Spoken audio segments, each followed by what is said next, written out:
time, so I smiled. It was unbelievably, it was actually so much, the movie was so much on the mark that I would consider, it was what you see it as, what you believe. I've been involved with some other independent films, and this is by far the best one I've seen.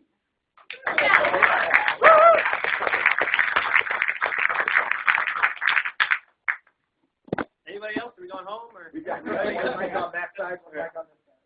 Gentlemen up front? Well, this is for Wozniak as well. In the early days of when you were selecting hardware, this is a pretty deep question, so forgive me if it's off topic a little bit. But how did you go about deciding which microprocessor to go with in the original Apple?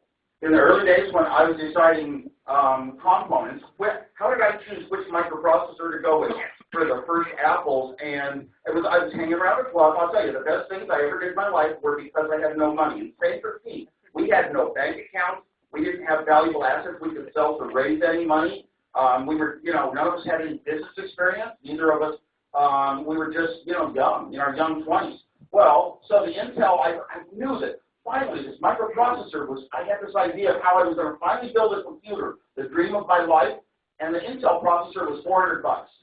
And that was just, no way I was going to come up with $400 ever. And as an employee at Hewlett Packard, I could get a Motorola one for $40. So I designed it all around the Motorola. And then a company introduced one compatible to the Motorola for $20. And it was the latest and the greatest and the best one yet. And basically just looked at the features, and I can start right out the little microprocessor with not a bit of code around it, and I'm going to write my own from the bottom up. So it didn't matter. I just wanted the best processor and the cheapest price. And everything was oriented around trying to find the simplest formula, the fewest parts and the lowest price. And I think Steve really, I think when it came to the Macintosh stuff, he was saying, Andy was saying that wanting to kind of emulate the Apple II was find the ways to do it for low cost. And that's really key to production, to a company that has a successful product.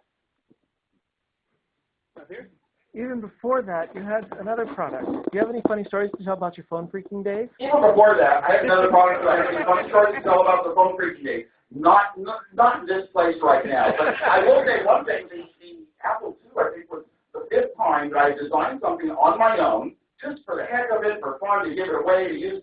And Steve Jobs came along and said, let's turn it into money. Let's sell it here or sell it there. That was actually the fifth time. And the Blue Box free phone call device in college, that was the first. Right here, yeah. Question for was, whose idea was it to promote the US Festival in 1982 in Glen Helen Park? Whose idea was it to promote the big, huge US Festival concert? Yeah, 1 million people attended over 3 days in 1982 and again in 1983. Whose idea was it? It was all my own idea and conception. Basically, more money than you ever need in life, and I kind of even didn't want it. I'm scared of the corruption of big money. What could you do that's really neat for people, good for people? I didn't intend to lose as much money as I did, and I hope you hear about another real wholesome, huge concert event we planned. It'll probably happen, US Festival, in 2010. Okay? So I can. I have a question too. I'm sorry. This is to each of you, actually, so it might consume a little bit of time. What do you think, seeing each other's story, how do you feel what do you guys think, I guess is my question, being guests here tonight. Think of what? The movie. Oh, good. Yeah, why not? Or and each other, in that sense, because I know some of you haven't never met each other before and are all talking about the same thing. Anybody want to? Leander? I don't know who. I'm not sure the people in the movie are the ones that answer that. Right. Okay, well, just, Anybody else have a question? Mine was Okay. Up front, yeah. Oh, we got an answer over here. Oh yeah. Okay. Well, I'm gonna try. Okay. I don't know how well it'll come across when we give it a try. I was in at the very beginning of the thing, and I could never have imagined when I was working with Steve Wozniak, Steve Jobs, that it was ever going to turn into what it did turn into over the decades. But sitting here now, meeting a whole bunch of people that I never met, who really made it all possible, who really put the flesh and the skin and the character on the bones and turned it into something as magical as it is. It's, to me, astonishing. And I think that these two gentlemen, Mr. Baca and Mr. Rizzo, I think have caught that character in this particular presentation. Thank You know, and one thing grabbed me, I mean, it's like that whole idea, it's so hard to put things into words. Like, I can't tell you why you're going to like a certain song with logical reasons. You have to hear it yourself and judge it. But it was what Andy said, it just gets me. It was like, it was our spiritual world coming to you through the screen, you know, brightening you in a way through the screen. It was just a great image. That's how we feel about our Mac. Much more emotional than logical. I thought you guys did a great job with the film. I had no idea how it would turn out, but it's hard to intercut the stuff, and you came up with really good segues, and kept even though you only had one camera, you used the effects to make it vary. I thought you did a tremendous job. Really enjoyed it. Yeah. I got to hear some commentary from Jim on something. Anybody have a question for Jim? Yes. Straight up front here. Oh, why was he given credit that said Jim Reek's lawnmower? Oh, in the credits? Yes. We've just decided to thank Jim Reek's lawnmower for the laugh. He's got a lawnmower, but he doesn't sit around talking about it. The cinematography actually was really cool. I haven't seen a film, and I kind of remember what I said there. But the cinematography is really interesting. I liked it a lot. But my favorite scene is the Max in the environment. Like, I could watch an hour on that. That's like a screensaver.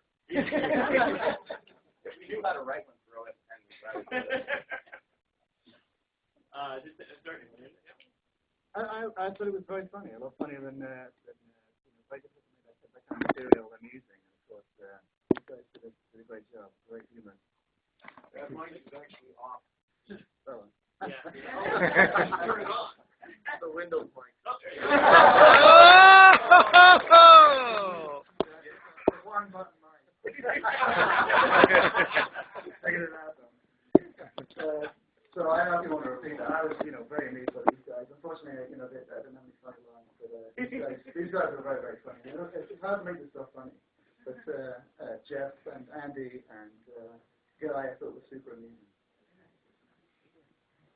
I'm actually embarrassed that I was in the movie so much. Because relative to what Andy and Burl and Bill and Boych and Murray did, and Joanna did, and Susan Kerr, I don't. I think they were the real heroes of Macintosh. I came into the division relatively late. I took a lot of the credit, don't get me wrong. But I think, it was the engineers that did it. That's the heroes of Macintosh. So.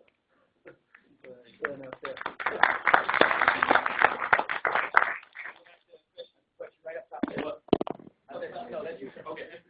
Are you guys going to go back to John Moltz and give him a chance to re-record his interview segment? Because my understanding is he's a little upset that he put you off. Oh, you mean that he didn't do it in person? Yeah, we tried to color correct him. It was difficult, but I've read Twitter also. I read that, so I would love to talk to John Moltz again. He is quite humorous, especially I think I like it that he has taken his humor to Twitter. I follow him there, and boy, he's got some interesting things. Most of which, on Crazy Apple Rumors back when he was doing that, I think that a lot of the headlines that he had up there were a little bit off color, so we couldn't show them. Yeah, I mean, I would love to talk to John Moltz in person. That would be great. Yes. This question, if anybody wants to answer, is there an example where you felt that the cult of Mac was somehow harmful to the company, or harmful to the vision that they had, or anything like that? Well, that's like asking the Pope if he thinks Catholicism is bad.